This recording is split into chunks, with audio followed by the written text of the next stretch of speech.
제가 작년 12월 6일 날 첫 번째 대동맥 수술을 했습니다. 119로 실려가서 9시간 수술을 받고 4시간 만에 깨어났습니다. 그리고 23일 날 퇴원을 했습니다. 이때는 사실은 그 전날 저에게 꿈으로도 보여주셨고, 그리고 또 중환자실에 수술을 마치고 중환자실에 들어가서 눈도 뜨지 않았는데 하나님께서 많은 경험을 하게 하셨습니다. 그래서 저는 눈은 감고 있었지만 병실이 다 보였었습니다. 제 위치도 보이고, 그리고 또 강사모가 바깥에서 기도하는 그 음성도 듣게 하시고, 중간중간 너무나 많은 사실 체험을 해서 첫 번째 때는 제가 죽는다는 생각 전혀 안 했고, 하나님을 늘 경험하면서 저는 금방 일어난다고 생각을 했습니다. 그리고 쉽게 정말 기적적으로 회복이 됐습니다. 그런데 2월 13일 날 다시 급하게 입원을 하게 되고, 뇌 쪽으로 가는 혈관이 이미 터졌기 때문에 시술을 해서 잘 마쳤습니다. 그런데 시술하면서 발견한 것은 이 대동맥 수술하는 그 앞뒤 부분에서 이미 다 또다시 박리가 발생해서 다 터졌다는 것을 시술하면서 알게 됐습니다. 시술하기 전까지는 그래도 이게 부어 있는 상태로만 알고 있었는데 시술하면서 이게 급박하다는 걸 알게 됐습니다. 그리고 심장 판막도 생각보다 심각하다는 것을 알게 돼서 2월 14일 그 다음날 바로 수술을 들어갔습니다. 무려 17시간, 삼성병원에서는 기록이라고 합니다. 16시간까지는 있었지만 17시간이 처음이라고 합니다.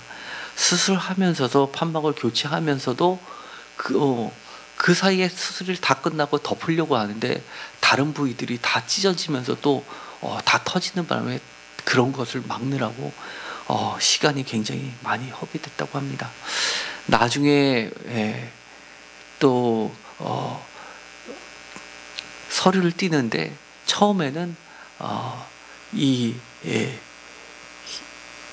피도 뭐 이렇게 그렇게 많이 출혈이 심하지 않았는데, 두 번째는 너무나 피를 많이 흘려서 기록된 상황은 시비어로 기록이 될 정도로 너무나 많은 피를 제가 흘렸습니다. 그리고 깨어나는데도 12시간이나 걸렸습니다. 강사모가 바깥에서 의사 선생님께 언제 깨어나냐고 물어보니까 지금 깨어나지 못해도 이상한 거 전혀 아니라고 그런 얘기를 들었습니다.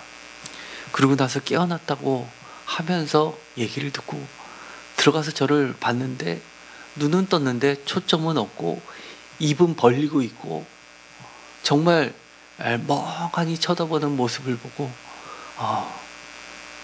마음이 무너지면서 나았다고 합니다. 의사는 이 상태가 더 지속되면 뇌를 찍어봐야 되는데 이렇게 이 상태로 지속이 돼도 어쩔 수 없는 거라고 얘기를 했습니다. 강사모가 바깥에서 열심히 정신을 차릴 수 있게 해달라고 기도했습니다. 그리고 나선 그 다음 날 면회를 할 때 제가 정신이 돌아왔습니다. 그런데 두 번째 수술 때는 첫 번째 수술 때 보여줬던 하나님의 그런 임재하심, 그런 영적인 경험, 이런 것이 하나도 저한테는 보여주시지 않았습니다. 제가 누워 있으면서 두 번째 수술과 첫 번째 수술의 기도가 완전히 틀렸습니다. 첫 번째는 제가 주님의 음성을 듣고, 그리고 제가 제 사명 때문에 그것을 감당한다고 끊임없이 기도했고, 저는 곧 일어나서 나갈 것을 확신했습니다. 그런데 두 번째 수술 때는 내가 진짜 이렇게 해서 가는구나 라는 생각이 제 스스로가 느낄 정도로 너무 많았습니다. 간호사들이 정신 차리세요, 정신 차리세요 라고 저를 막 치면서 깨우는데도 마치 졸린 사람이 소리를 듣듯 나지막히 점점점 소리가 줄어들면서 멀어지는 것을 느끼면서 아, 이렇게 가는구나 라고 생각이 되는데, 그때 문득 떠오르는 생각이 있었습니다. 강사모가 너무 불쌍했습니다. 제 자신이 불쌍한 게 아니라 강사모가 너무 불쌍했습니다.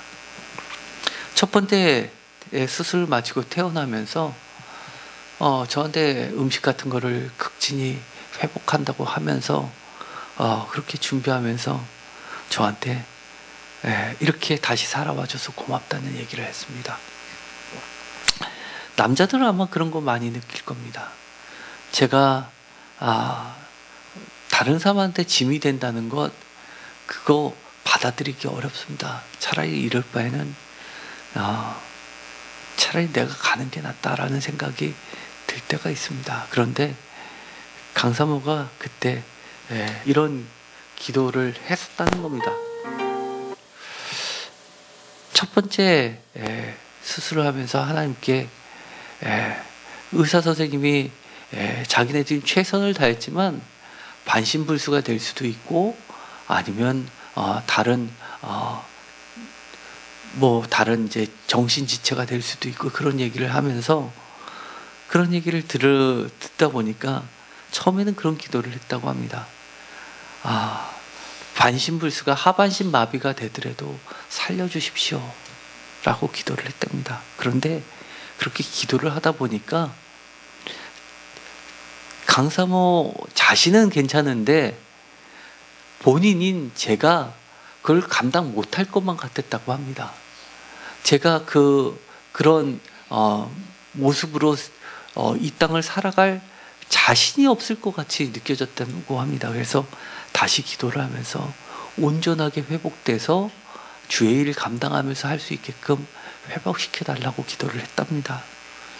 그러면서 자기는 진짜 제가 누워만 있고 눈만 떠도 행복하다고, 그렇지만 제가 제 자신을 감당 못하기 때문에 그렇게 기도를 했다고, 그런 얘기 했던 것이 제가 누워서 생각이 났습니다. 그러면서 제가 생각을 고쳤습니다. 그 정도는 나를 사랑하는구나. 그러면서 하나님께 기도했습니다. 우리는 아기가 없어서 제가 가면 그동안 너무 고생을 했는데 무슨 낙으로 살겠습니까? 하나님께서 저를 살려주셔서 강사모를 위로해 주십시오. 강사모를 위로해 주십시오. 너무 불쌍합니다. 제 부인이 너무 불쌍합니다. 제발 저를 살려만 주십시오. 그 두 번째 때는 제가 깨어나면 어떤 일을, 주님의 일을 감당하겠습니다, 그런 기도 못했습니다. 제 자신도 너무 힘들었기 때문에 그렇게 살려달라고만 기도했습니다. 그렇게 기도하면서 떠올랐던 설교 말씀이 오늘 여러분과 함께 나눴던 이 베드로의 장모를 치유하셨던 예수님의 설교가 생각이 났습니다. 그렇지. 제 마음속에 확신이 있었습니다. 지금 현재 첫 번째와 두 번째의 저희 믿음을 바라보면 백부장의 믿음처럼 그렇게 주님을 놀래킬 만한 믿음이 없어도, 그리고 주님께 간구할 힘이 없어도 주님은 보고 계시구나.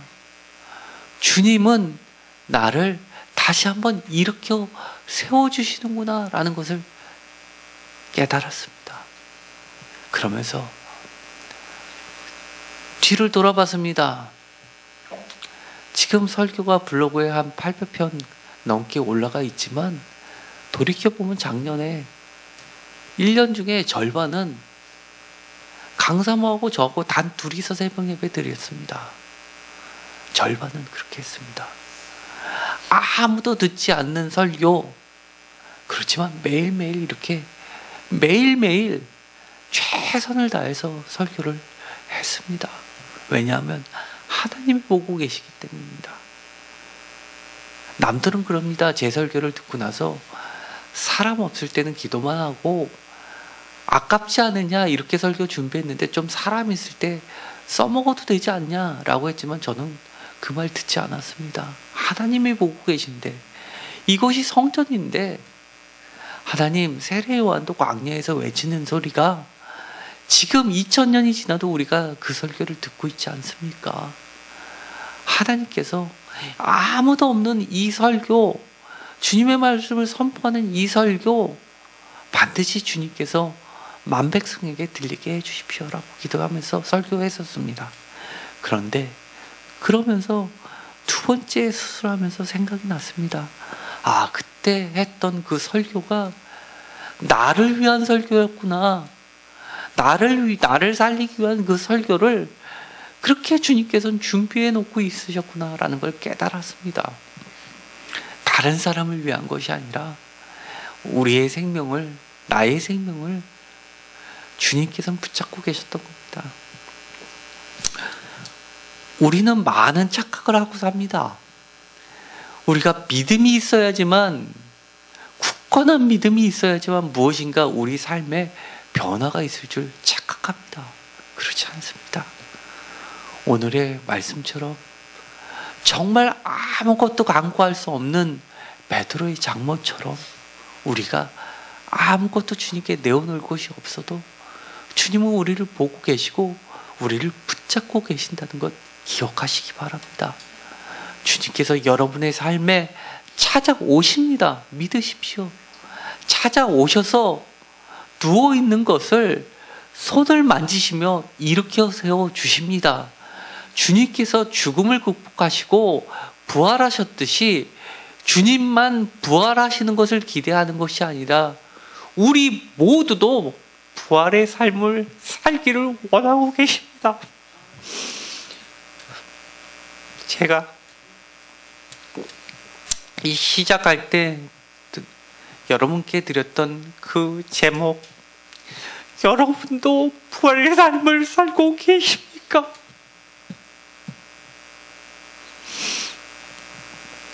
오늘 말씀을 통해서 예수님이 부활하셨다라고 고백하는 믿음에서 한 발자국 더 나아가서 여러분 자신들도 부활의 삶을 살기를 간절히 원합니다. 그리고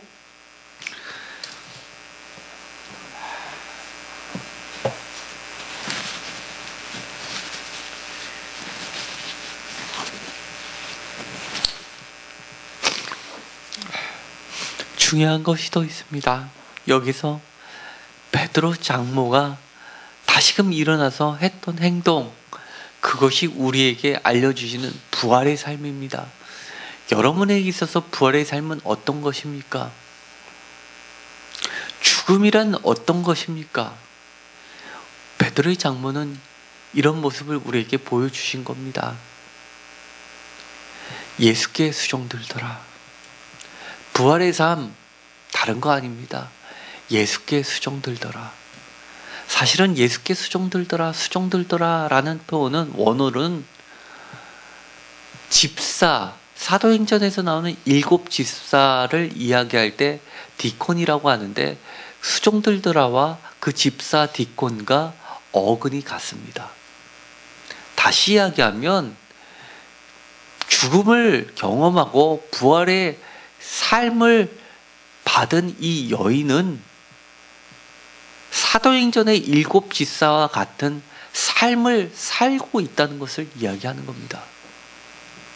오로지 예수께만 집중하는 삶, 나 잘 먹고 잘 사는데 나의 나머지 삶을 바치는 삶이 아니라 내 아파트, 내 평수를 한 평, 두 평 늘리는 그런 삶이 아니라 예수께 집중하는 삶, 그것이 부활의 삶입니다. 지금까지 우리가 신앙생활 할 때 여유 있게 신앙생활 하셨습니까? 죽음을 경험하신다면 죽음 앞에 우리의 재산이 무슨 의미가 있겠습니까? 우리가 진짜로 부활의 삶을 살게 되기를 원합니다. 예수께 보다 집중하고 주님이 기뻐하시는 삶을 살고 우리가 바보스럽지만 주님이 말씀하셨던 대로만 사는 삶이 되는 것이 우리도 주님처럼 부활의 삶을 따르는 것이라고 봅니다. 오늘 이 말씀을 들으시는 여러분께서 부활의 삶을 진정으로 살게 되기를 축원드립니다. 기도 드리고 마치겠습니다. 헌금 기도도 같이 드리겠습니다. 하나님 감사합니다. 우리에게 예수 그리스도의 부활을 경험하게 하셨습니다. 예수님이 부활하셨습니다. 나아가서 우리도 주님은 부활의 삶을 살라고 하십니다. 우리가 진정으로 부활의 삶을 살아내게 하여 주옵소서. 오직 예수께만 집중할 수 있게 하여 주옵소서. 주님이 우리에게 요구하시는 것, 백부장의 믿음처럼 그렇게 이스라엘 사람들 중에서도 이만한 믿음을 본 적이 없다라고 칭찬해야지만 되는 그런 믿음이 아니라 아무것도 주님께 간구할 수 있는 믿음조차도 없는 베드로 장모의 사건을 통해서 우리에게 다가오셨습니다. 그 귀한 사건 놓치지 않게 하시고 우리도 주님이 우리에게 내밀었던 그 부활의 손길을 굳게 잡고 예수께만 집중하는 부활의 삶을 살게 하여 주옵소서. 주님의 능력 있는 말씀이, 살아있는 말씀이, 생명력 있는 말씀이 선포되게 하시고 우리의 삶을, 듣는 사람들의 삶을 부활의 삶으로 이끌어 주옵소서. 세임교회를 주님께서 기뻐하여 주셔서 주님의 귀한 사역을 감당할 수 있게 하여 주옵소서. 예수 그리스도의 이름으로 기도드렸습니다. 아멘.